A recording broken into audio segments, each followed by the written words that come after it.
I hope you've had a new year full of new beginnings, renewal, rebirth, and good energy. And if you haven't, then you're in the same boat as I am.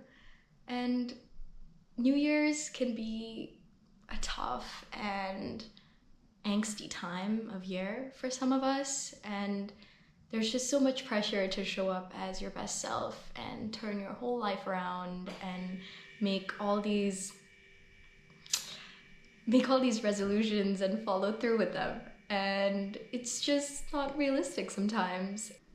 I definitely didn't start this year off on a good note or the way that I would have hoped, and it brought me down. And it's honestly taken me all month to pick myself back up and get back into the mix of things. And when dealing with feelings of stagnation or sadness or being stuck, I think knowing that you're not alone in your experience and knowing that there are other people and people who you might look up to and idolize who also have bad days can be an incredible source of comfort. And even though I'm not an expert on feelings or productivity or turning your life around, I wanted to come here and share some things that I've found useful and some practices that I implement into my daily life to help me feel my best. The first step that you should be taking when dealing with any intense feeling is to spend time understanding it and to spend time actually feeling it. Your mind and your spirit are incredibly complex, layered, and colorful things, and they won't always look like neat processes that can be labeled. And it's important to spend time figuring out what emotions look like for you personally, because they do look different for everyone. The way that you experience happiness or sadness or grief or anything is drastically different from the way that anyone else around you experiences it or will ever experience it. So authentic healing starts with being able to sit with your emotions, and I've been sharing my journey with The Artist's Way the last few months. And while I couldn't recommend picking this book up yourself and going through it and going through all these incredibly worded and step-by-step exercises, I will share that one of the biggest and most helpful tools that I've taken away from my practice with The Artist's Way has been journaling. And sometimes the simple act of verbalizing the way that you feel and acknowledging what you're going through can be a powerful tool to help you overcome your rut. And if you're like me and you have trouble asking for help and you have trouble talking about the way that you feel with other people, then journaling will be an invaluable tool for you to live a more emotionally healthy life. And even though you've heard it a billion times, it doesn't have to be perfect. And there can be a lot of pressure to journal effectively and beautifully and in a certain way because of what we see online. But most of the time, my journal entries are messy, promptless, and kind of all over the place. If you're having a tough time starting out, or if you just don't really know what to put on the pages of your journal, I can help you out and give you some prompts that I started with. And like any other practice, the more that you do it, the more comfortable you get with it, and the more that you'll find your voice and your way of expressing things. And so even if it is for a week, I recommend that you try and write about what you're feeling and about what you're going through and see what a difference it makes. The other side of this feeling of confusion and being overwhelmed is just a life that is not letting your brain relax. We have access to the entire world on our devices, and unfortunately exposing your brain to information and visuals and thoughts all the time can lead to mental fatigue. And that is why I've made a commitment to reducing my screen time and just unplugging wherever I can. Constantly relying on looking at a screen or having access to the internet to run your life leads to a dependency on it. And so I've tried to switch off and revert to pen and paper for as many things as I can when it comes to university and doing my work for university. And during exam season, I would write out these little notes of to-dos for each day and just things that I wanted to have done by the end of the day. And I found that just writing things out on a piece of paper was helping me do it more than putting it down on my Notion was. And while I've been a huge fan of Notion for the last 4 or 5 years and been a really avid user and been telling you guys all about it, I'm no longer using it.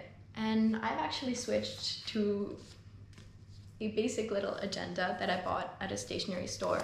It's nothing fancy, and it just has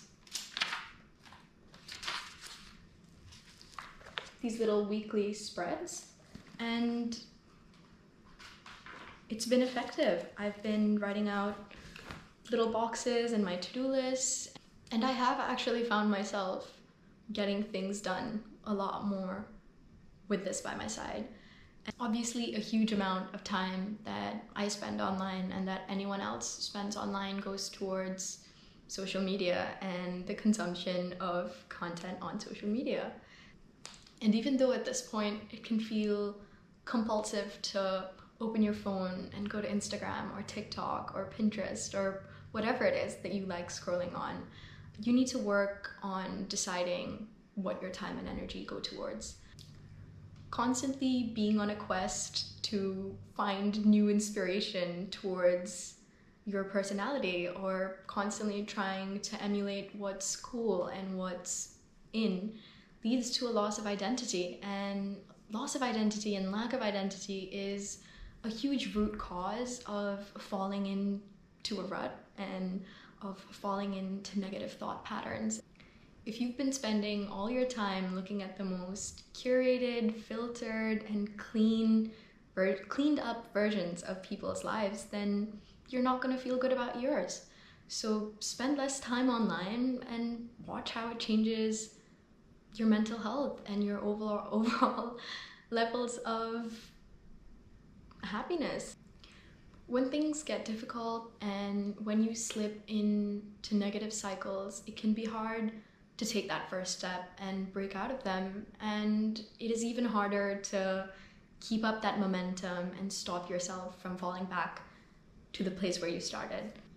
As a person who has always felt a lot and has always felt everything very intensely, good mental health looks like emotional regulation to me.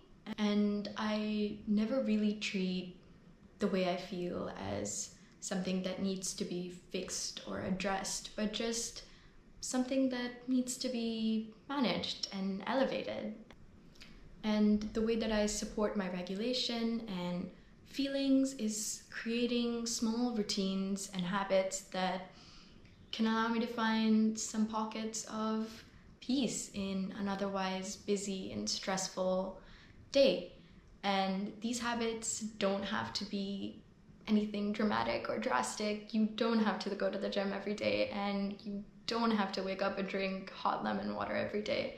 These habits can look like anything from morning meditations to stretching between long work days, posture exercises, breathing exercises, just something that brings your focus back on your mind and your body and your spirit and the way that you feel. Checking in with yourself like this often can be really effective in preventing burnout, helping you tackle sources of negative emotions before they turn into slumps and before they turn into these weeks or months where you're not really sure what's bothering you and you're not really sure what to do about it. Aside from all this, taking time to invest in your relationships and spending time with people who make you feel inspired, who make you feel good about yourself, and who might just empathize with you is an important and useful way to feel better. And despite being a huge introvert my whole life, I think over the last year or over the last couple of years, I've been able to build a reliable and loving group of people who constantly want me to do better every day and who help me to do better every day. And the essential thought that I would like to leave you with is that the way that you spend your days is inevitably the way that you spend your life. And it's important to create support systems, because no matter how formidable or unsolvable your challenges may seem, with the right kind of support, it's possible to get past them. And if you're watching this while you're in a rut right now, I wish you best of luck getting out of it. And I hope that I've left you with some tools and some ways that you can start feeling better and start showing up as your best self.